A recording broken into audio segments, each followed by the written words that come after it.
Hello, welcome back to the third video of my Land Rover project. We're here today, just got it unwrapped. Last video I took the roof and the side panels off. Today we're going to try and get this tub or bed, whatever you want to call it, we're going to try and get that out. I think the door's going to come off because it'll make it easier, as well as these seats. That'll be the first job, and then hopefully we've got access to all of the bolts to get this loose, and then with the help of some family members I'm going to get it lifted off. Job one, the doors. By the looks of this side it's got crosshead screws, which is the most ridiculous thing. And then here it's got Torx bits, which is like how it should be held on. I don't know why it's got these crossheads. I'm going to have to replace them. I'll order some replacements when I've got them off, because that is just, crosshead screws are so outdated. They're so bad. And this one's been like filled in with silicone. I don't know why. All over this car is silicone, just like there. The roof was covered with it. In here there's like these bodged bits, but yeah. I also bought this, it's a trolley jack, 3 tons. Always wanted a trolley jack. And then I was working on my daily driver with my friend Zach when I blew up the gearbox. And he obviously has these in his garage workshop. First time I'd used them, and then I was like, well, I've got to get one now because they're so flipping useful. So there we go. I just wanted to show how easy it is to get the car lifted. So I'm on the axle at the moment, and it's so much quicker than the crappy little jacks that you get with cars. So easy. Nice. I've also got some axle stands. They're really easy to use and adjust and stuff. Also 3 ton weight, and that's important because you're never supposed to just go under a car with just a jack, because it can roll, whereas these are fixed. Far safer. So now I've got this door off. It was pretty easy. To be fair, those crossheads weren't too much of an issue because I could undo most of it from this end with the socket wrench. Again, I'm keeping all of the nuts and bolts together so that I can remember what's what when I put it back together. And I'm also going to take measurements of these bolts for the doors, because I'm not putting these crossheads back in. I will replace them with something proper, like something with an Allen head or a Torx head. Door 2 coming off. In there, I'm not sure if you can see, is a flathead bolt. It's so stupid. Now to get to these, I was reaching through the window on the other one, but the window was opening. Now this one wasn't. It felt locked in, so I was looking at this and I was like, well, I wonder what it is. And it had this sort of cap on it. Took that out. And then you can use a 12-ended spanner to work as a square to grip these. And anyway, if you turn it, it like unlocks this window. It's really stiff. I'm going to put some lubricant on it. But it's good to know that that window works, because I thought it was stuck. And apparently it's just this weird locking mechanism. So we've got the 2 doors down here. That's the back door, the side, the roof. I've been stripping stuff off this this here. I don't actually know what it's called. And there was this box on it with these cables. And I've traced the cables all the way back into the engine bay. And this one doesn't do anything, it's just loose here. So I'm gonna try and remove it from this part of the car as much as I can, just to make removing this easier, because if there's cables going through it, it's going to get snagged. So there's these cables here, and I was like, well, what on earth are these? I've got no idea what connection that is.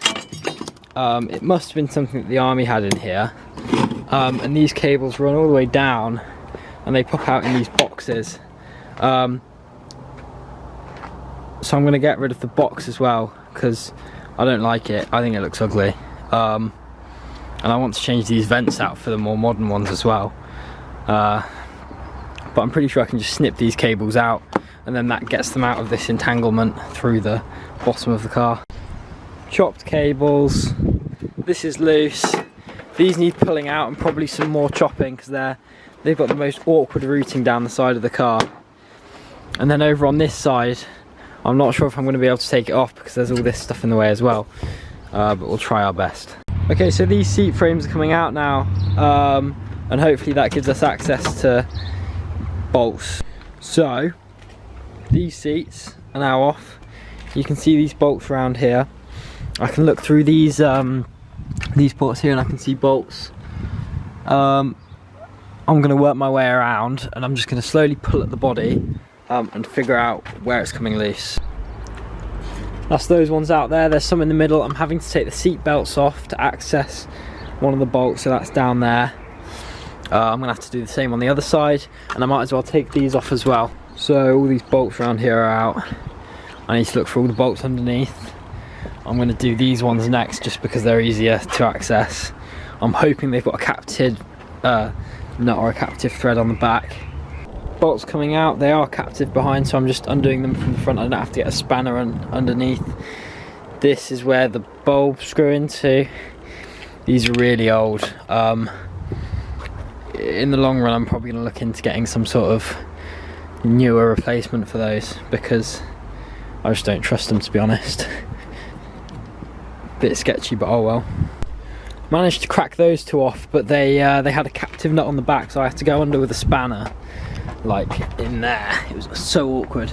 They snapped, both of them. So I've now got this side to do, which is also going to be a pain, but oh well, here goes. In the end, all of these bolts snapped off and these ones are all left here to go back in later, and I'll just replace these one with nice new stainless ones. So hopefully they'll last another decade or whatever. But there's also all these wires to remove, as you can see, for the lights. So I'm going to slowly work through it, looking for bolts as I go along. I found some in here earlier. These ones here. So those are probably going to be the next ones to come off. Been here hours undoing these. Got some more to do. This box is held in, the inside of it, to the chassis, and then I'm still just working my way around and lifting up at parts to see if they're coming loose. This side's feeling a lot looser. I'm probably not going to be able to show it while holding the camera, but yeah, progress is being made. I've just been underneath getting some of the bolts out that hold it in. There's some that go through the floor of this, through those holes. And I just got one of my brothers to help me with that. There's this cross member here, and it also attaches under these.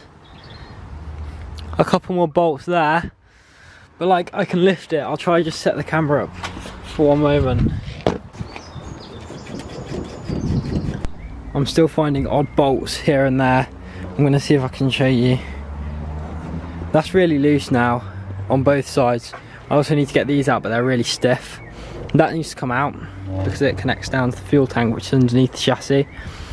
Yeah, just going around like there's, I'm not sure if that's an earth cable there, but I need to get that undone anyway, whatever it is, because it's joining them. This is another stupid thing, flatheads. Don't know how I'm going to get that out. It's getting late now. These flatheads are awful and they're not coming out. This one light won't come out. I've sprayed it with so much WD-40. I've lightly shocked around it to try and free it up and it's not going. I want to go back for dinner to the girlfriend's house, so I'm going to wrap up for today, get the cover on the car, and then come back tomorrow and continue.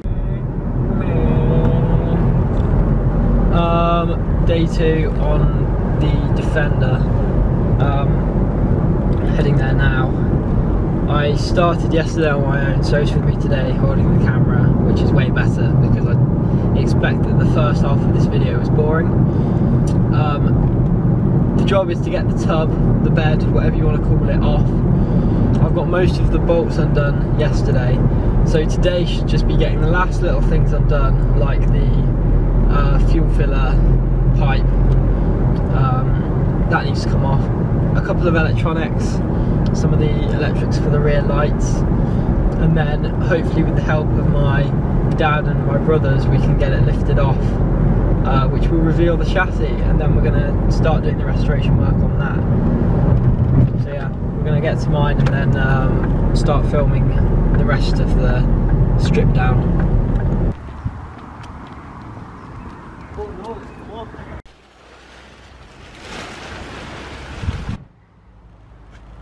Here he is. Okay, I just want to show you how loose this is, so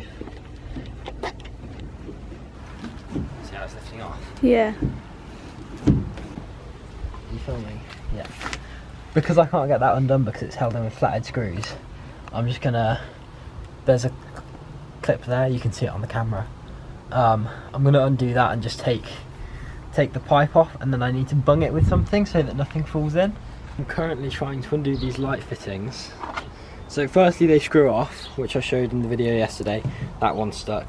Then the rubber pushes out from the inside. Show them from the in. And then there's screws behind it, and you can see the other end of the screws from inside. They're fully rusted in. This one's coming out, but the other two aren't. I don't know what I'm going to do. I'm probably going to have to drill them off or grind them off or snap them off, which is just so crap. And they're like old bulbs as well. I think these are going to get taken off, and I'll try and find a modern replacement, maybe like an LED type thing. It's coming, it's coming. I'm pretty sure you can buy the lights off a newer Land Rover and make them fit on this car.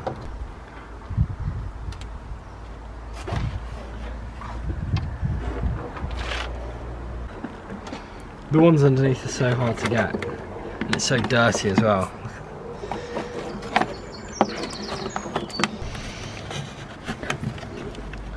Slowly jamming them through.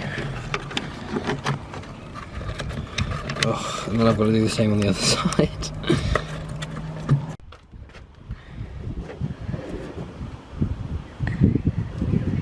Looks pretty lifted to me.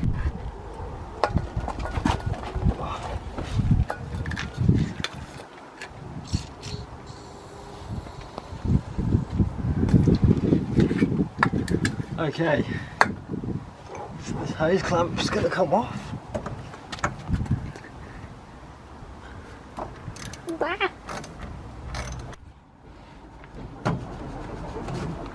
It's dusty.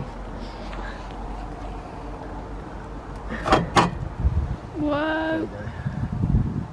Don't want anything getting down there. Okay, can you pass me the clean rags to bung this up, please?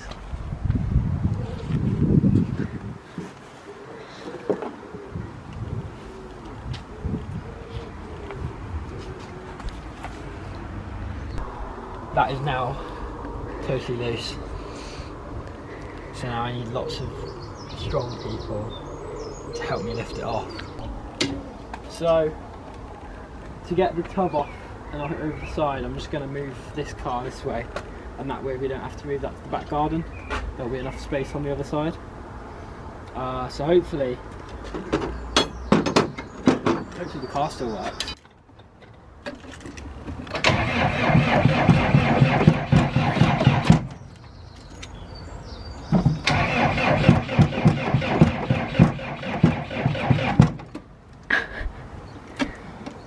Is this a choke? Is this a choke? I don't even know. I don't even know what this does. Okay, we're off to get fuel. In this. Fill up the new jerry can, and then figure out a way of getting it into the fuel tank, because obviously we've just disconnected it to get the body off. Just take those rags out, connect it, but I don't have to tighten it up because it's only for one fill. And hopefully I can pour this without it spilling out everywhere.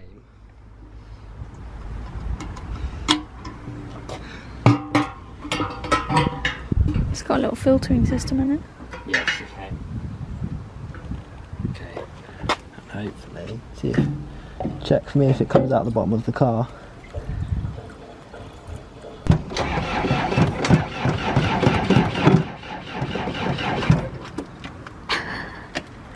Well,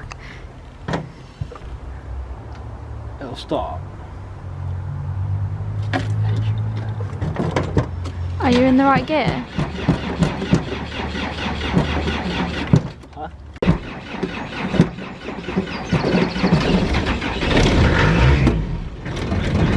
Yeah.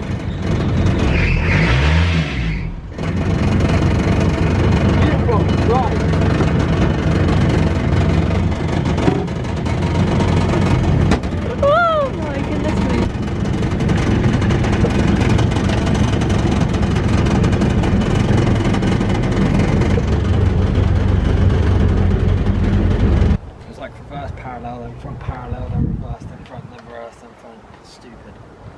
We got it in place. We're filming. Waiting for the fan alarm to come help me lift the back off it. I've just swept around because why not? It means that I don't put it down covering up loads of crap. I'm not coming. Try and lift, remember, lift off your... No, we should wait. No, I can't do this. This corner is really low. This end's the heavier end. What, the front? Yeah. Try this. What the hell? Yes. Loose. It's got wires attached to it. Where? There. So annoying. I think someone changed the tank before, and when they put the cables back down for the fuel lines, they've done it a really bad way.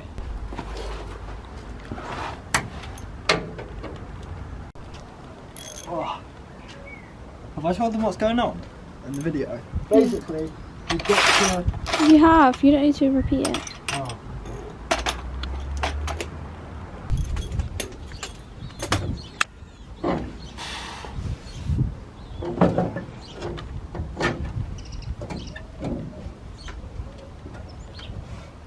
You okay?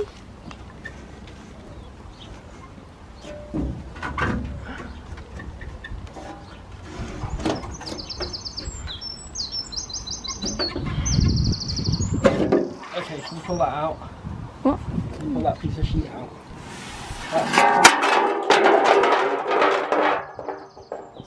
Thank you.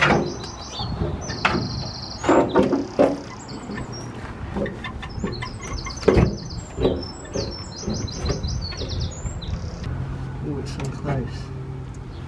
There's just something there that needs undoing. Yeah.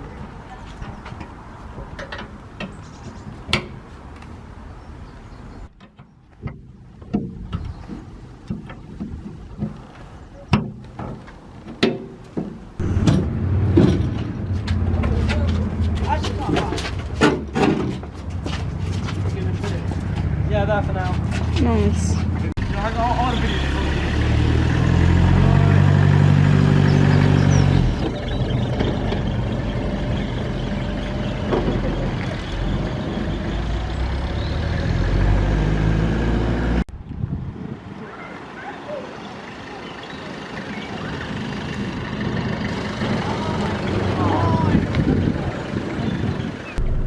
So the whole rear end of Desmond is now stripped down, which is perfect for next video, where we're going to start removing rust on the chassis and getting it back to metal, then putting a rust converter on it to protect it and get rid of the last niggly bits we can't get, and then we're going to paint it. But that's for the next video. Thanks for watching this one. It's been long and boring and tricky, but yeah, I'll see you in the next video of the Desmond project.